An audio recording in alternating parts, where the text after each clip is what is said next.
Will be speaking on the subject of abortion. Philip Schrei is a member of this congregation. He's active in the work of the congregation here, and he specifically helps in the area of audio and video production. He is a fitness trainer and also works for the Woodlands Chamber of Commerce as the guest services manager. He and his wife, Lamar, will be celebrating their 10-year anniversary this August, if she puts up with him that long, much longer. They are also expecting the arrival of their first child, their daughter, Aurora Isabel, who we simply know as Izzy. I don't know, really. I'm thinking back on that. I don't know how we came up with that. Yeah, that's right. But I wasn't thinking about the Isabel part. So Philip and Isabel comes out fizzy. So, and that's any day now. So keep them in your prayers, and we're grateful for Philip's work, and we thank the world of Philip and Lamar. And now Brother Philip comes speak to us on abortion.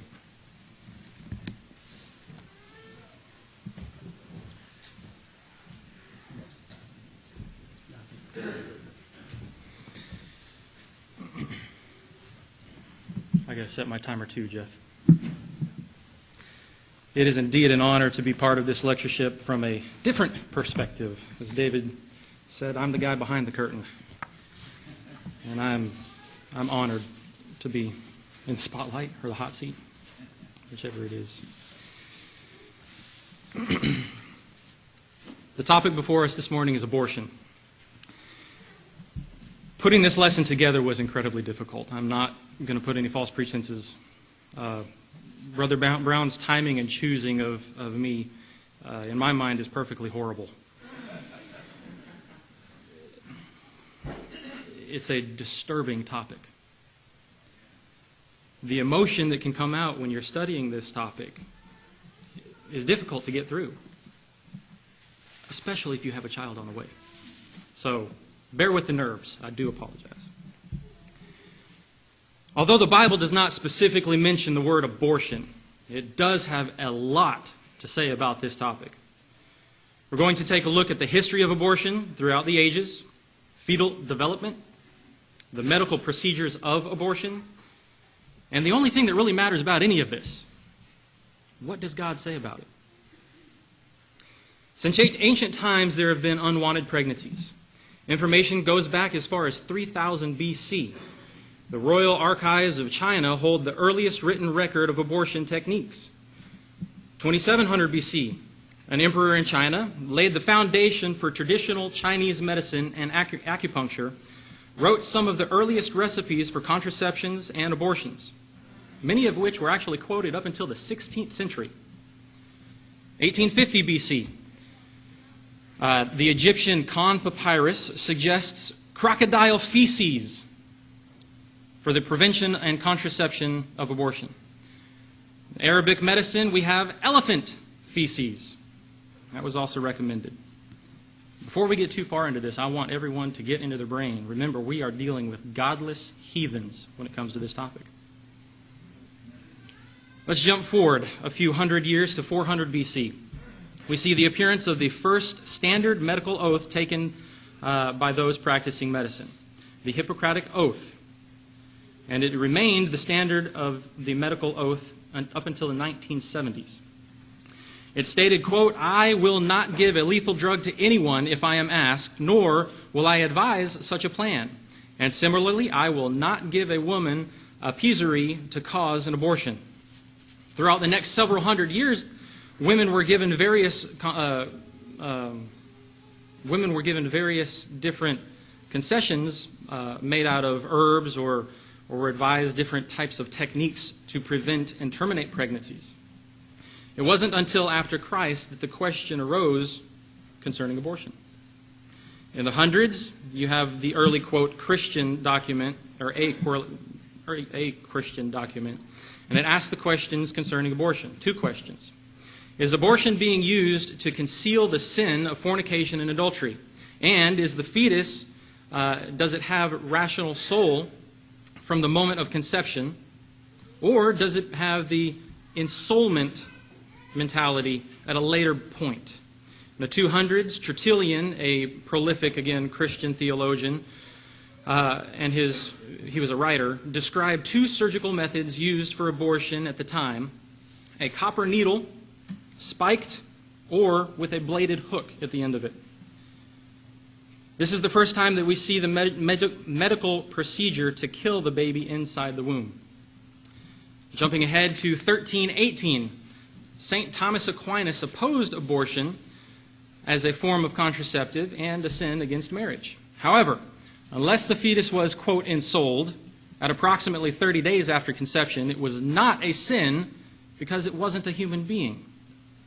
The term ensoulment, or ensouled, refers to the moment at which the human being gains the soul, and we'll address this a little bit later on.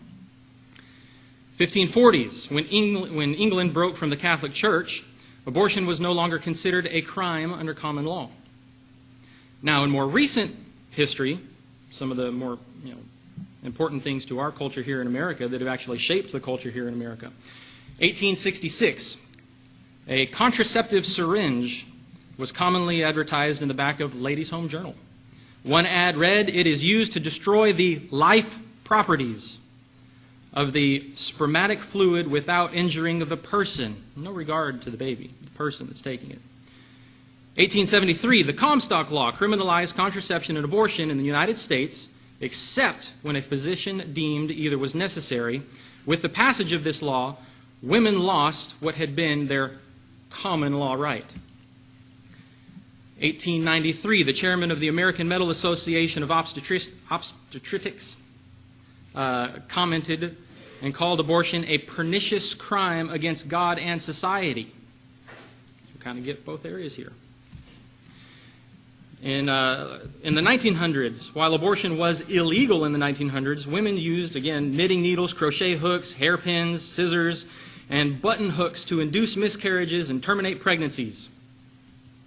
Let that sink in. Often causing serious injury to themselves and or death. Worth it? I don't think so. 1920s, Margaret Sanger conducted a survey of 10,000 working-class women through her efforts at her first birth clinic. And she found that 20% of those women surveyed had undergone abortions. In the 1930s, the American Birth League was started by Margaret Sanger and quickly grew to over 500 birth control clinics throughout the start of the United States. 1965, the pill came onto the market and was available only to women who were married through a doctor's prescription. Other women weren't properly liberated until 1972. The 1960s and the 1970s was a real big boom in the underground workings of abortion. There was a lot going through the legal structure, and there was a lot going through just private situations that nobody knew about by these type of people. 500 birth clinics. Those were the only ones reported by her. But you've got an underground feminist movement called Jane.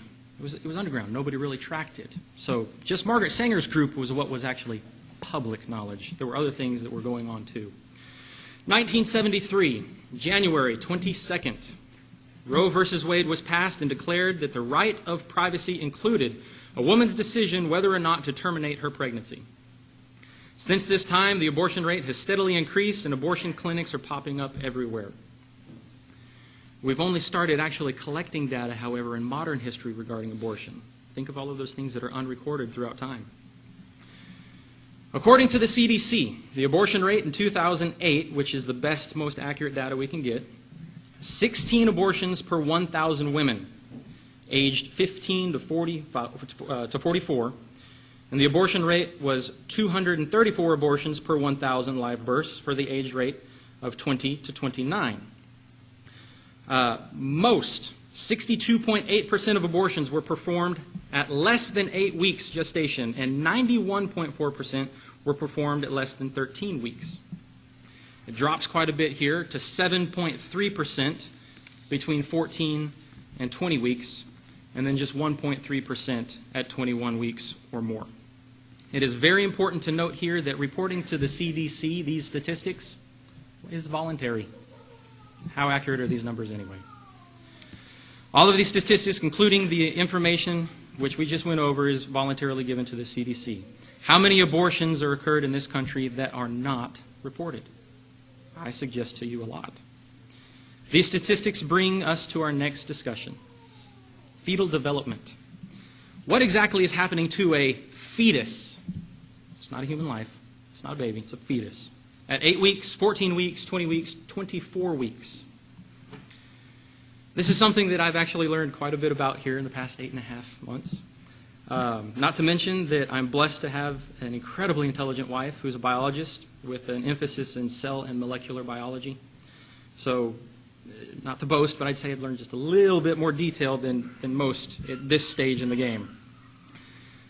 Let's start with the beginning. You have the sperm and you have the egg. These two cells unite, and this is termed fertilization. It's important to note that right here, this very point, fertilization is where life begins. I will unequivocally put my foot down. That's where it begins. We'll look at why life begins here a little bit later. Right now, we're just getting into the science of the life developing in the different stages. At fertilization, there are 23 pairs of chromosomes which contain all of the information needed to create life. 23 chromosomes of sperm from the father, 23 chromosomes of egg from the mother, resulting in 46 total chromosomes. All of the information and characteristics for the physical body are presented at this point. God also has a point to play right there as well. The baby is now termed a zygote and undergoes a process called cleavage. This is the time of rapid cell division. However, there is no cell growth. It's all just dividing. It's still really, really, really small. Next, gestation occurs, where 3 primary embryonic germ cell or layers are formed. And these layers are, I asked Lamar how to pronounce these, and I'm going to butcher them, but ectoderm, mesoderm, and endoderm. And these are all of the foundation for every organ that the baby will have. And all of this occurs within 16 days of fertilization. Neurulation occurs at weeks 3 to 4, which marks the beginning of the embryonic period of development. And this is especially important. Here is the first organ. All of the organs are actually being formed. Previously, we have all of the building blocks for it, but now they're actually starting to grow and form and take shape. The notochord and the dorsal nerve cord, which are the brain and spinal cord, yes, there is a brain and spinal cord at 16 days after fertilization. Next, the neural crest forms, followed by organogenesis, in which the rest of the organs are formed. The first trimester is the main period of organogenesis. At 5 weeks, you have limbs, eyes, the heart, all other organs have started to develop. And at 5 weeks, you have brain waves being able to be detected. At 8 weeks, and remember here, going back to all those statistics that were voluntarily given, 8 weeks, 62.8% of abortions were performed right now. The growing baby is still termed an embryo, even though all the organs have started to develop, and the brain is there, and it has brain waves, the spinal cord, and you have a heart that is actually beating. 9 weeks, the embryo has now grown to a point where it is now called a fetus. The heart is fully developed along with the upper and lower limbs, and the upper lip is actually starting to grow. Eyes become functional, teeth, the palate, and genitalia start to form. Week 13, this marks the end of the first trimester. Remember that 91.4% of abortions were performed at 13 weeks. From 14 to 26 weeks, you have the second trimester. The fetus is now growing very rapidly and is very active. The mother may actually start to feel movement at 24 weeks, or 14 to 26. The uterus grows enough for the pregnancy to actually become obvious. And remember that 1.3% of abortions were performed at more than 21 weeks. Legally, the limit is 24 weeks. This is what the scientific realm considers the point of viability. 24 weeks. 27 to 40 weeks is the third trimester, and the fetus continues to grow and fills available space within the embryonic membrane. The fetus is considered full term at 37 weeks and can now be born at any time. I know. Lungs and brain continue to develop. is the best, and it is best for the fetus to continue to grow inside of the uterus until roughly 40 weeks. Now that we have a little bit of the fetal development down, let's look at what the process of abortion is. Merriam-Webster's dictionary defines abortion as the termination of pregnancy after, accompanied by, resulting in, or closely followed by death. Why would they use the word death? Of an embryo or fetus as A, spontaneous expulsion of human fetus during the first 12 weeks of gestation, compare miscarriage, or B, induced expulsion of fetal tissue. We have different types of abortion here as well that we're going to go over, and I used heavy editing for the sake of time and for the sake of our minds because it is very graphic. There are two types of abortion: surgical or in-clinic abortions and the abortion pill. Abortion aspiration, according to Planned Parenthood. These are Planned Parenthood's descriptions. This is the most common type of abortion. Aspiration abortion is also known as vacuum aspiration. Aspiration is usually used up to 16 weeks. This procedure is done in a clinic, usually only taking 5 to 10 minutes to destroy human life. I put that in. And the recovery period time is only about an hour. This procedure involves heavy editing, a tube that's inserted, handheld suction device, and a machine that is actually generating that suction, and it empties the uterus. Sometimes this instrument is called a Curti, and it's used to remove any remaining tissue that's in the uterus as well. It may also be used to check if the uterus is empty. You've also got D&E, dilation and evacuation. This procedure only takes about 10 to 20 minutes and is followed by, again, roughly an hour of recovery time. In the later second trimester procedures, a shot through the abdomen to make sure that the fetus heart's stopped. Why? Before they do the procedure, medical instrumentation and suction machine gently empty the uterus. You also have the abortion pill, RU486. The abortion pill is a medicine that ends an early pregnancy. In general, it is used up to 63 days or 9 weeks. A few states actually have laws that bring that down to 49 days. The abortion pill works by blocking the hormone progesterone. Without progesterone, the lining of the uterus breaks down and pregnancy cannot continue. It causes the uterus to empty. A second medicine is given 24 to 48 hours after taking that first pill. This also causes different physical changes within the body, heavily edited, and at this time, the abortion is complete. This usually lasts a few hours, and again, these are Planned Parenthood's description. Usually lasts a few hours. More than half women abort within 4 to 5 hours, but some cases actually have gone on a couple of days. And these descriptions are from the Planned Parenthood, and they don't give us a good idea about actually what's happening to the fetus, if you noticed. They only tell what's going on with the mother. There's a reason behind that. Now let's look at these exact same procedures and their descriptions by the National Right to Life Association. And again, these have been edited as well. Aspiration, suction aspiration, or vacuum curettage is the abortion technique used in the first trimester of abortion. A powerful suction tube, the sharp cutting edge, is inserted into the womb. The suction dismembers the body of the developing baby and tears the placenta from the wall of the uterus, sucking, heavily edited, parts, into a collection bottle.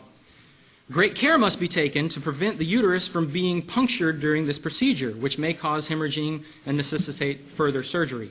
Also, infection can easily develop if any fetal or placental tissue is left in the uterus. This is the most frequent post-abortion complication. Dilation and curettage technique, heavily edited, the insertion of the loop-shaped steel knife tool. The body of the baby is cut into pieces and removed from the placenta and scraping off the uterine wall. Starting to get the difference of description here? Dilation and evection. It's used to abort the unborn child, not fetus anymore, as old as 24 weeks. The difference in this is that they use forceps, which are sharp metal jaws, and they're used to grasp parts of the developing baby, which are then twisted and torn away. This continues until the child is difficult. This continues until the child and their entire body is removed from the womb. Because the baby's skull has often hardened to bone by this time, the skull must sometimes be crushed and compromised to facilitate removal. It's good to understand these processes. It's hard to go through, but it's good to understand them. I don't like it, but it's good to understand it. And mainly the only reason I read all of that is to go over this one next quote by Dr. Warren Hearn, a Boulder, Colorado abortionist who has performed a number of D&E abortions. And he says that they can be particularly troubling to clinic staff. He worries that this may have an effect of the quality of care that the woman receives. Hearn also finds them traumatic for doctors as well, saying, quote, "There is no possibility to deny any act of destruction by the operator. It is before our eyes. The sensation of dismemberment flows through the forceps like a current of electricity." That's quoted by the actual abortionist that performs the action. Coming from him, that's pretty profound, don't you think? Lamar has a colleague that she works with. And she confided in Lamar a situation in which she was actually pressured into having an abortion by her OBGYN. She's married, she's one daughter, and at the time, she was happy to be pregnant again with the second child. The doctor, however, told her after one ultrasound, we've had what, 7? One ultrasound, that the baby developing inside her had terrible birth defects and would never survive. She didn't want to go get an abortion, so she waited until about 5.5 months gestation to let the baby develop further because she didn't want to believe that the doctor was telling her, what the doctor was telling her was true. Finally, the doctor did convince her and her husband that they must abort the fetus and had to face, the fetus had no face, holes in the heart, and a number of other complications. She had a terrible recovery both physically and mentally after going over this procedure. Come to find out later that one of this person's friends was also told the exact same thing by an American doctor. The baby had no face, holes in the heart, and a list of other complications.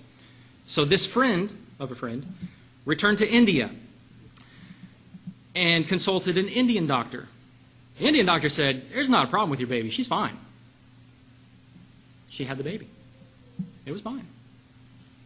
Think of the horrible mental effect that this friend of Lamar's had after her friend went through the exact same thing, and there was not a problem with that child. That weighs on her heart quite a bit.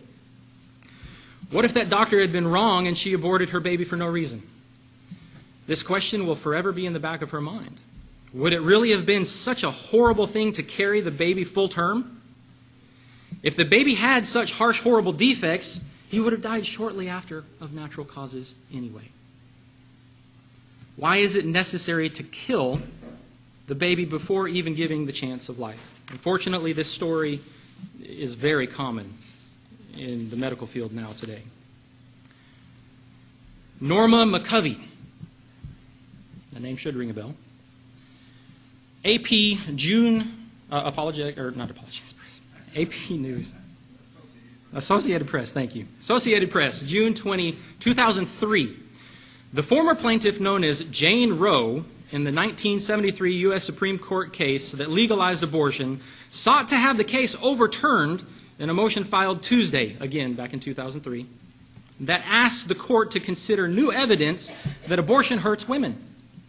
Norma McCorvey joined the anti-abortion fight nearly 10 years ago, from 2003. 10 years ago, and said she regrets her role in Roe v. Wade.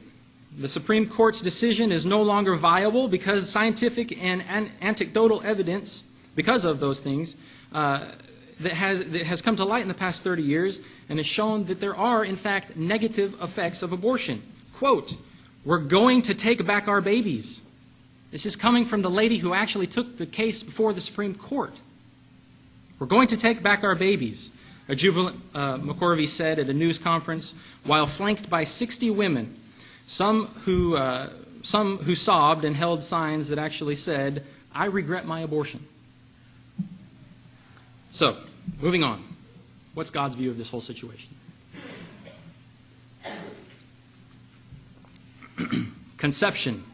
I'm going to go through these as fast as I can. I know I'm moving pretty fast, but try and keep up. Luke 1:36. "And behold, thy cousin Elizabeth, she has also conceived a son in her old age, and this is the 6th month with her, who was called barren."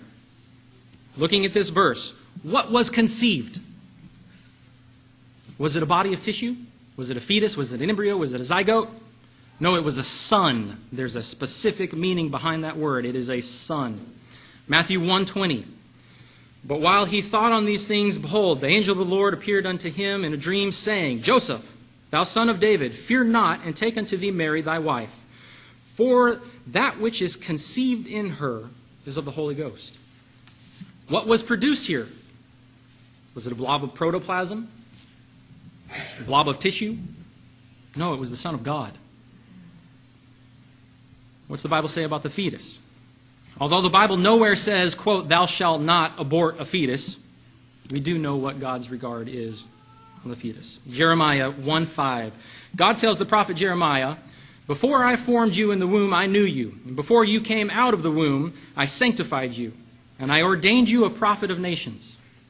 This verse is telling us a couple of things. A, Jeremiah was produced, fashioned, modeled, usually a word to describe a potter and the potter's action, by God, indicating deliberate action and personal interest. I don't know if we've actually meditated on that as much as we should. God has a personal interest in each one of us. So much so that he fashioned us, he designed us the way that he did. B, Jeremiah had personality. I knew you. Well, what did he know? C, Jeremiah had a purpose. Though God made Jeremiah with free will, he actively desired to serve him, God. All these things point to something more than viable tissue growing inside of Jeremiah's mother. How many potential preachers, teachers, elders, deacons, and Christians were cut down because their lives and potential work are overruled by the, quote, choice of man or woman? David writes, "My substance was not hidden from you when I was made in secret." And let me start that over. "My substance was not hidden from you when I was made in secret and intricately wrought in the lowest part of the earth." Psalms 139:15. If his substance was not his fetus, what was it? He wasn't made. If he wasn't made at conception, which is a secret and sacred act from God, when was he made? At birth? All the scriptures that we have point to the identity of the unborn but living fetus as the unborn baby. Solomon mentions one of the abominable things hated by God, and that's the hands that shed innocent blood, Proverbs 6:17. Hands here refers to the action of the whole person, whether or not the hand was used in the shedding of the blood. The blood refers to the slaughter of the whole person, the taking of the life, since the life of the flesh is in the blood, Leviticus 17:11. If abortion is not a precise example of hands taking innocent blood, who can demonstrate one better? Given the human characteristics and composition of the unborn child, it is abominable to abort a baby, as he or she is the most innocent thing that there can be. Has a circulatory system, science has deemed that, and at that point it ceases to live or it dies as a result of the abortion. Then we also have heaven's record about the fruit of Mary and her womb. Luke 1:42. She saw herself as the Lord's handmaiden, a servant who throughout Bible's history was often employed to pursue for the purpose of having children. Suppose that Mary exercised her power of choice. According to those favoriting the right of abortion, Mary could have aborted the Son of God. Or could she? Abortion is the intentional taking of life from the womb. Genesis 25, 1 through 24. We're going to go through some different scriptures here, but they all have something in common. And Isaac entreated the Lord for his wife because she was barren, and the Lord was entreated of him, and Rebekah's wife conceived. And the children struggled within her. And she said, "If it be so, why am I thus?"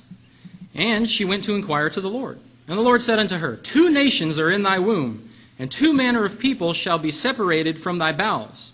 And one people shall be stronger than the other people, and the elder shall serve the younger. And when her days to be delivered were fulfilled, behold, there were twins in the womb. Genesis 17:25. We have the case of Ishmael, and he's 13 years old. And Ishmael, his son, was 13 years old when he was circumcised in the flesh of his foreskin. And Genesis 9:19. And there were 3 sons of Noah, and of them the whole earth was overspread. Here we have 3 different situations: the womb, adolescence, and adulthood. The Hebrew word that is used in all 3 of these instances is the exact same word. Let that sink in. It's the exact same word. All of those words are the same. Job 3:16, talking about the stillborn child. Verse 16, or as in hidden untimely birth I had not been, as infants which never saw light. Lamentations 4:4, the young child here, talking about a young child. The tongue of the sucking child cleaved to the roof of his mouth for thirst. The young child asked for bread. We've got 2 different situations. And no bread was breaketh unto him. Here, that Hebrew word is again the same word. Moving to the New Testament, Luke 41 and 44. And it came to pass that when Elizabeth heard the salutation of Mary, the babe leaped in her womb, and Elizabeth was filled with the Holy Ghost. For lo, as soon as the voice of thy salutation sounded in mine ears, the babe leaped in my womb for joy. Luke 2:12. And this shall be a sign unto you. Ye shall find a babe wrapped in swaddling clothing, laying in a manger. Acts 7:19. The same dealt subtly with the kindred, and the evil entreated our fathers, so that they cast out their children to the end that they might not live. Again, 3 different situations, the exact same Greek word. Luke 1:36. Son. And behold, thy cousin Elizabeth she hath also conceived a son in her old age, and this is the 6th month with her, who was called barren. Luke 15:11, the prodigal sons.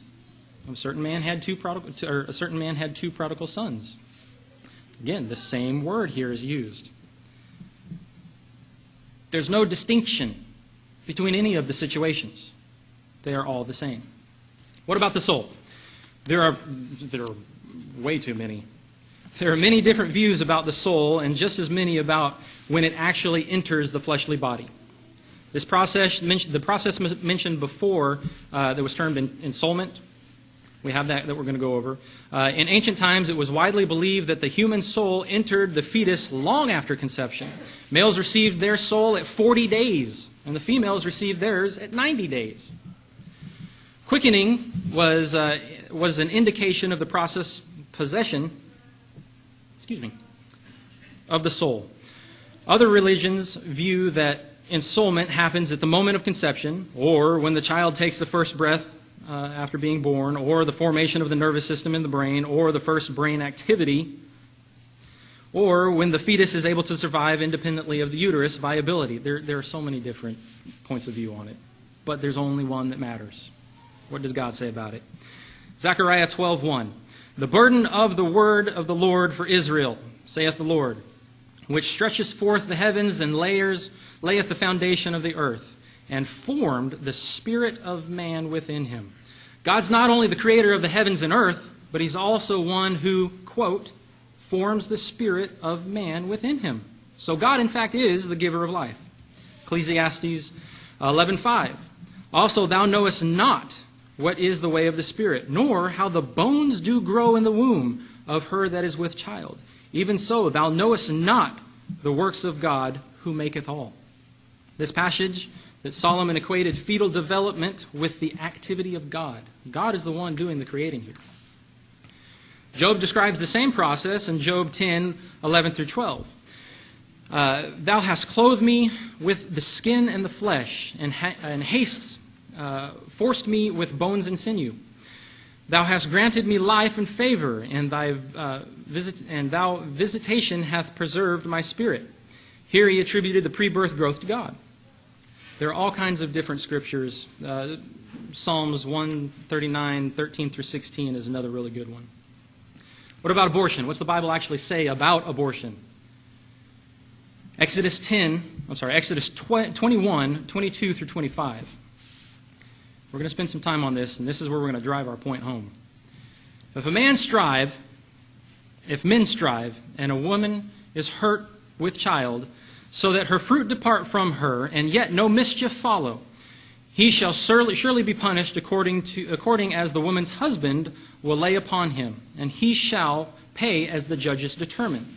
And if any mischief follow, then thou shalt give life for life, eye for eye, tooth for tooth, hand for hand, foot for foot, burning for burning, wound for wound, and stripe for stripe.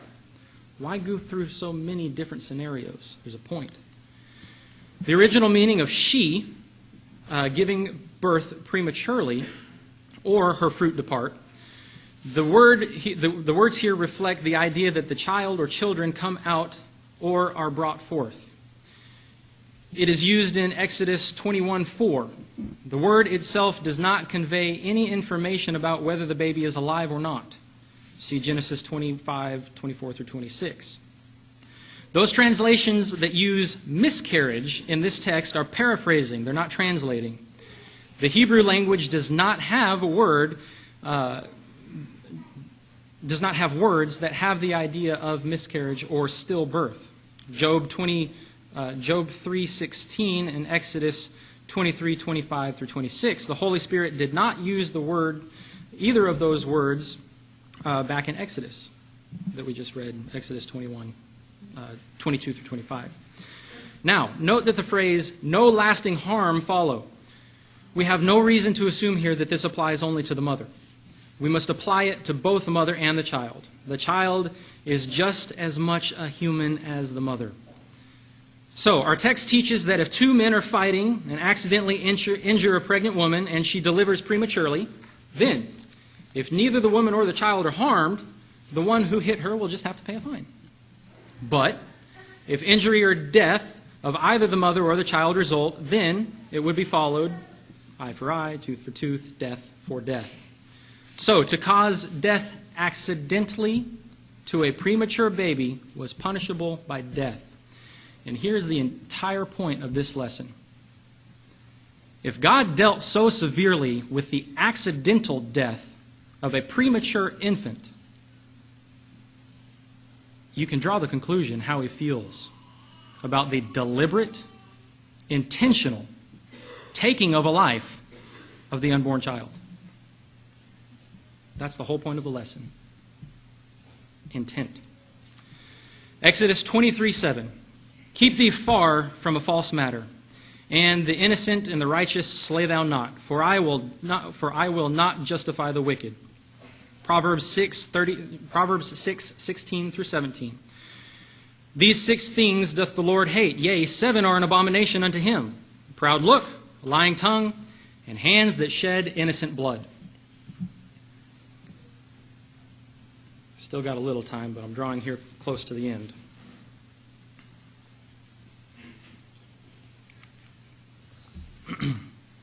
The moral fabric of the society in which we live in is so far removed from the Word of God and the true standard that we should be living by. Our laws reflect terrible inconsistencies in this country. We see the laws surrounding our national bird, The bald eagle.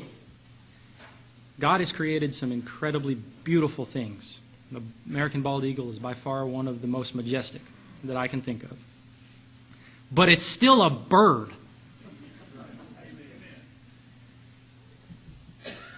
Merely taking possession of an egg containing the pre-born American bald eagle is illegal.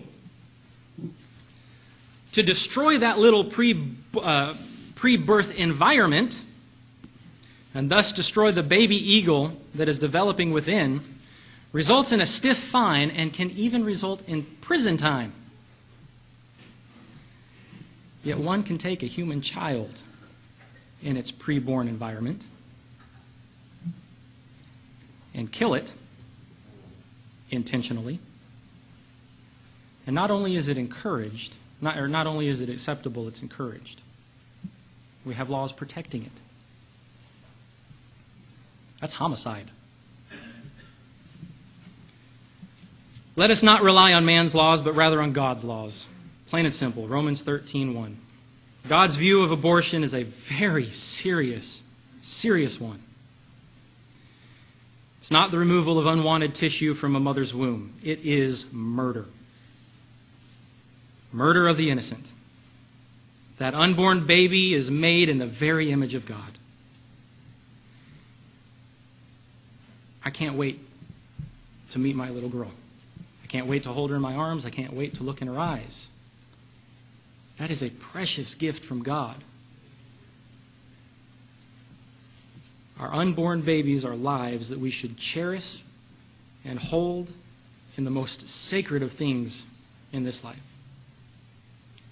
Thank you for your time.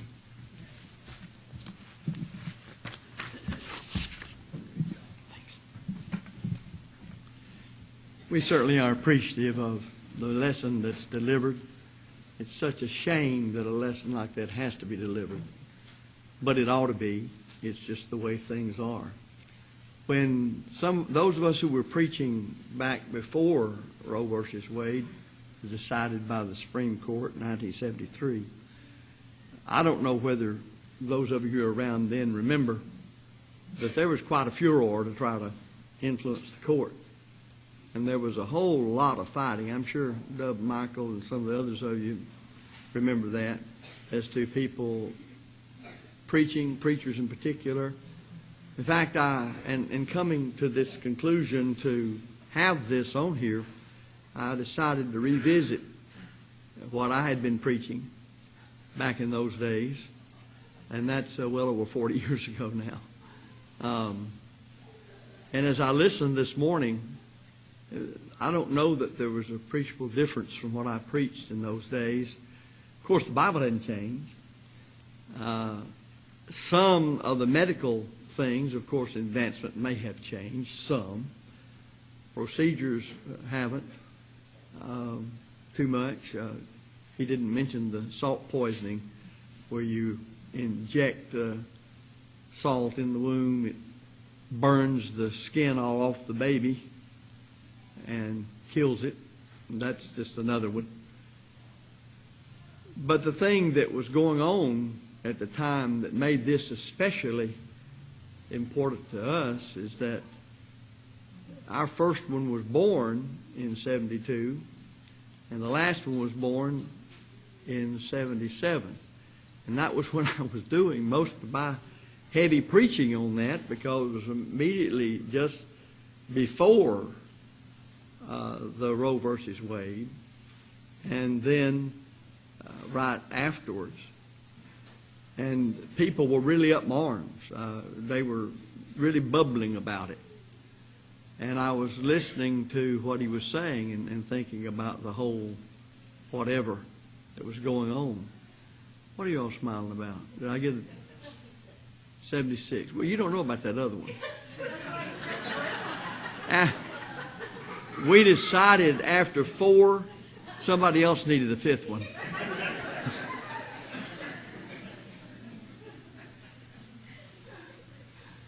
Thank you for giving an opportunity to get a laugh. Yeah, that's right. Now you all can go ahead and try to figure out where your brother or sister or twins or triplets is. But anyway, don't lose sight of this. Truth of the matter is, that's been so long ago, I can remember them getting here. But you know what the main thing I remember about them is having to get up in the middle of the night out of my sleep at Jody's demand that we must go. I believe in the old Indian thing that came out, as I've told a couple of you, that was depicted in a movie in the 1930s out on the frontier when a lady was having her baby and it was their first one. The men were out in the yard and the husband was beside himself. And they asked the old Indian, who was, of course, a friendly Indian to the white folks, what do the Indians do about that? And he said, having babies, woman business. Men go far, far away till it's over. But anyway, the point is, nothing's changed on this, folks. It is still one of the most horrible things that decent, and they're not decent when they do it, that could exist in a civilization. By the multiplied millions, these babies have been killed. Philip, you did a great job. And maybe you were the one to speak it because of where you are right now. And there could have been a design in that method. And you studied some things you wouldn't have studied otherwise, didn't you? Thank you. I appreciate the compliments. And we certainly are looking forward to that little bit to get here, as we have had such a, I think I told you, Buddy exhorted the young people one time to be fruitful and replenish the earth. It's God's command. And they believed him. We have instruction to be obedient to the elders. As far as I'm concerned, keep on keeping on. Let's stand up for a while broken, and then we'll come back together.